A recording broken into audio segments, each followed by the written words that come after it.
इसके पहले हमने लैंगिक अधिकार, लिंग के आधार पर संपत्ति के अधिकार को देखा है, जिसमें महिलाओं को पिता की संपत्ति पर कोई अधिकार नहीं, लेकिन उसके भी अपवादात्मक उदाहरण मिलते हैं, जैसे प्रभावती गुप्ता। तो प्रभावती गुप्ता को पिता अपने पति की संपत्ति में कुछ हिस्सा मिला था। अब हम देखेंगे कि वर्ण और संपत्ति के अधिकार।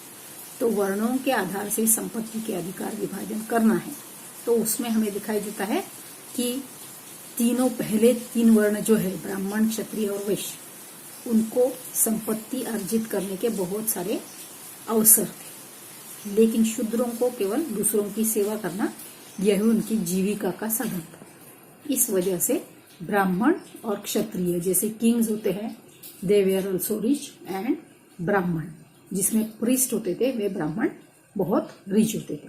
लेकिन ब्राह्मणों में भी कुछ ब्राह्मण निर्धन उस होने के उदाहरण दिखाई देते। लेकिन इस प्रकार की जो ब्राह्मणिकल टेक्स्ट है या व्यू है, उसको धर्मशास्त्र और धर्मसूत्र इन दोनों ने भी सपोर्ट किया है या उसका आधार माना है। लेकिन इस प्रकार की वर्ण व्यवस्था का जो विरोध है वो बुद्धिस्ट धर्म ग्रंथों में किया है।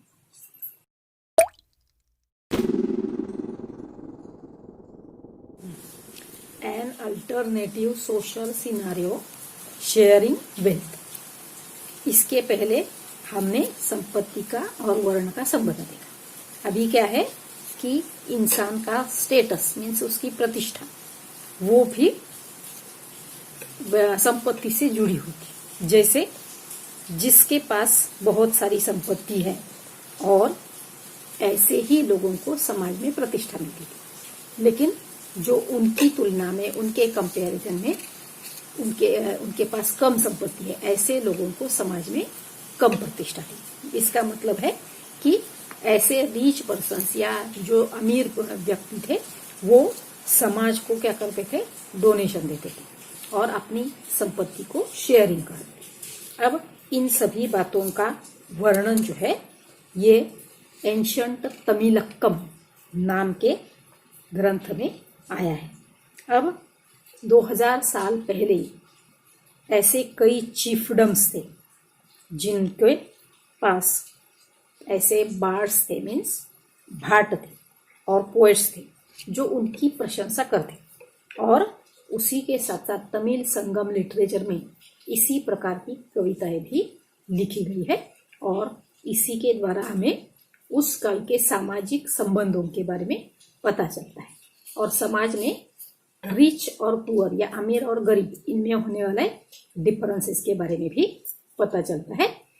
जो अमीर लोग होते थे वे रिसोर्सेस पर या संसाधनों पर अपना कंट्रोल रखते थे, जो कुछ मात्रा में रिसोर्सेस को शेयर भी करते थे।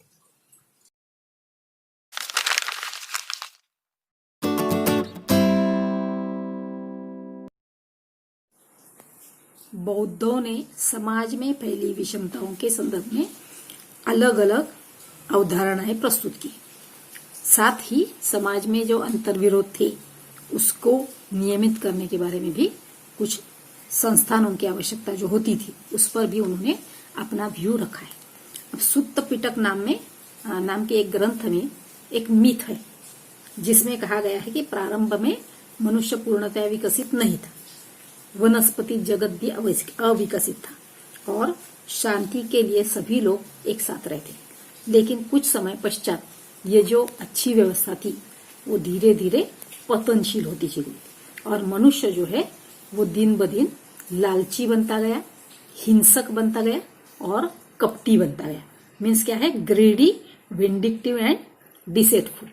तो इस प्रकार से मनुष्य जैसे जैसे ऐसे बनता गया तो इसी वजह से ये संपत्ति और जो सामाजिक विषमता है वो निर्माण होने लगी।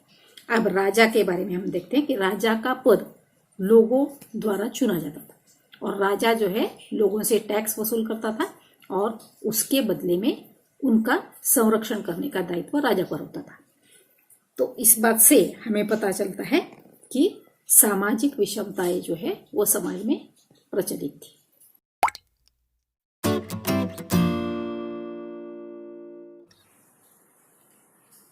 Handling text historians and the Mahabharata. अब इतिहासकारों के बारे में हम देखते हैं कि इतिहासकार जो भी सोर्सेस, जो ऐतिहासिक साधन है, उनके द्वारा जो इतिहास की जानकारी पाते हैं।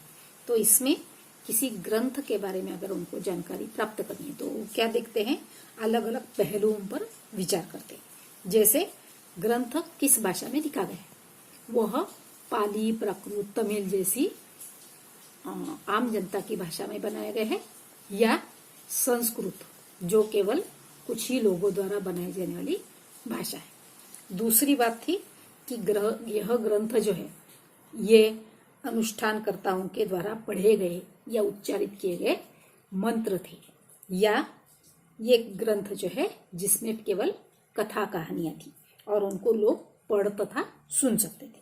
तो इसलिए इस बातों को इतिहासकार जो है वे जानने का प्रयास करते हैं।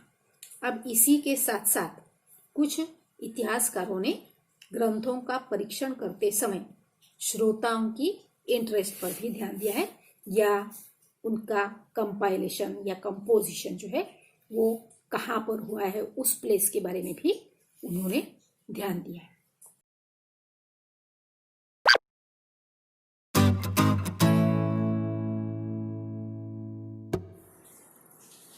लैंग्वेज एंड कंटेंट, महाभारत के ही बारे में अब हम जानकारी लेने वाले। तो महाभारत ये जो टेक्स्ट है या एपिक है, उसके वर्जन को संस्कृत में लिखा गया है। ज्यादातर ऐसा ही हम मानते कि यह संस्कृत भाषा का ही एपिक है।